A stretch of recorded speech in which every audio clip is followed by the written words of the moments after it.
আসসালামু আলাইকুম। আমি আশা ইসলাম। সকালবেলা কইছিলাম না আপনাগরে? আজকে একটার বিসি ফাড়ালামু। তো সবাই রেডি আছেন তো নাকি?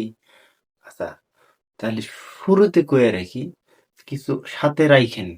কারণ হ্যাঁ গো, দিতে হইবে কিছু আজকে। আজকে কথা হইব রাকসুর জিএস সালাউদ্দিন আম্বারে নিয়া। আচ্ছা, চলুন তার একটু পিছনে ব্যাক দিয়ে আসি। যে সালাউদ্দিন আম্বার কোন রাজনৈতিক দলের সাথে জড়িত আছে? ভিডিওটা কিন্তু ইন্টারেস্টিং হতে চলেছে কিন্তু। আচ্ছা, যাই হোক, সালাউদ্দিন আম্বার একজন শিবির নেতা। তার আগে সালাউদ্দিন আম্বারদেরকে এরকম অসংখ্য শিবিরের নেতাকর্মীকে কিন্তু জঙ্গি ট্যাগ দিয়ে জেল জুলুম হ্যান ত্যান মায়ের ডাং, মানে কি একটা যে অবস্থা, এটা তো আপনারা সবাই দেখছেন।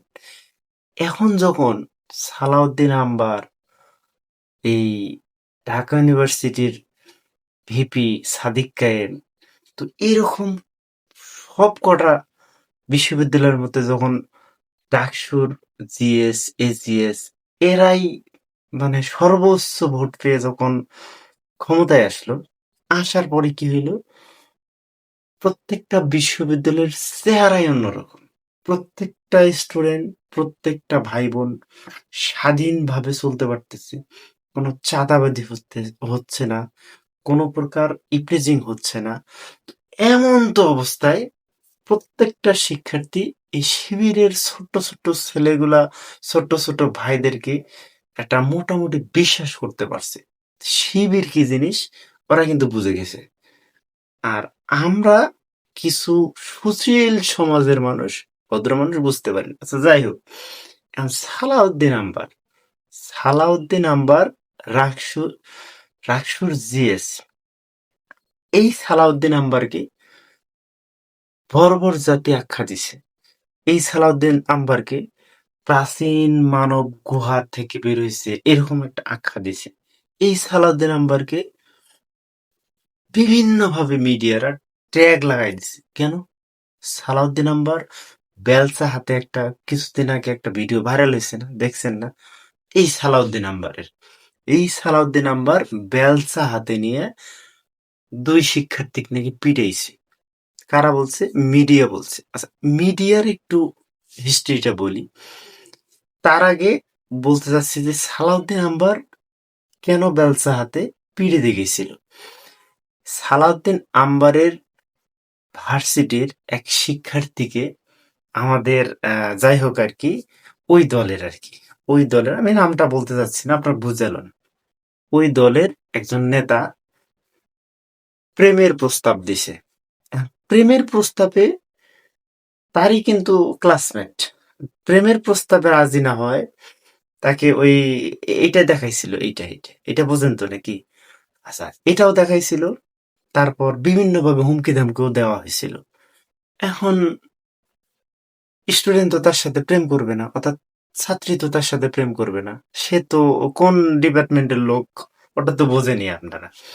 এখন যখন তাকে ইপ্রিজিং করা হচ্ছে, বিভিন্ন প্রকার ভাবে হুমকি ধামকি দেওয়া হচ্ছে, তখন সে অফিস কক্ষের মধ্যে যারা প্রশাসনিক ডিপার্টমেন্টে আছে ভার্সিটির মধ্যে, তাদেরকে কমপ্লেইন করা হয়। তারাও যে এই না এরই মাঝি, তারা এই বিষয়টা এড়িয়ে চলার চেষ্টা করে যে না, আমরা এসবের মধ্যে নাই। মানে এরকমটা আর কি, ধানাই পানাই যেটাকে বলে আর কি। ধানাই পানাই করার পরে তখন সালাউদ্দিন আম্বার বিষয়টা খেয়াল করতে পারছে যে এই ইফটিজিং, এই ছাত্রীকে হুমকি ধামকির কারা আছে জড়িত। দেখে এক ছাত্রলীগ, এই ব্যাটারি কি করব, ছাত্রলীগ তো এমনিতেই নিষিদ্ধ, আবার সেই নিষিদ্ধ ফ্যাসিজমের আওতায় থাকার পরেও বাংলাদেশের মধ্যে পুনরায় আবার মানে সাম্রাজ্য কায়েম করতে যাচ্ছে। তো সালাউদ্দিন আম্বার কি আঙুল চুষবে? ললিপপ চুষবে। তার বিশ্ববিদ্যালয়ের মধ্যে সালাউদ্দিন আম্বার কি করছে? বেলচা হাতে নিয়ে ইচ্ছা মতো বাইরেছে। এটাই তো প্রকাশ করছে নাকি?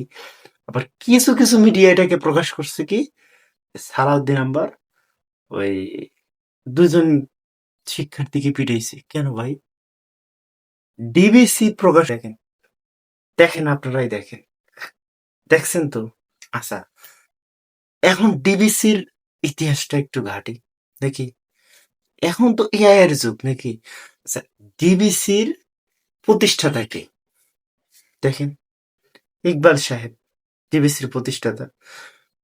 বিগত দিনে এখন আমরা দেখি যে বিগত দিনে কোন রাজনৈতিক দলের সাথে সম্পৃক্ত ছিল, দেখেন, প্রমাণ দেখেন। এরা আবার ফির প্রকাশ করে সালাউদ্দিন আব্বার 2 শিক্ষার্থীকে পিটাইছে। এখন সাধারণ জনগণ এইসব নিউজ শুনে কি করবে? সালাউদ্দিন আব্বার অবশ্যই খারাপ ছেলে, ভালো না। বুঝতে পারছেন? কারা এই এই মানে হলুদ সাংবাদিক কারা আছেন? আপনিও আছেন নাকি ডিবিসির সাথে? দেখছেন তো হিস্ট্রি গুলা। এখন আপনি বিবেচনা করেন, ডিবিসির বিসি ফালাই দিবেন নাকি রাখবেন? আশা করি বুঝাইতে পারছি আপনাদেরকে। ধন্যবাদ সবাই।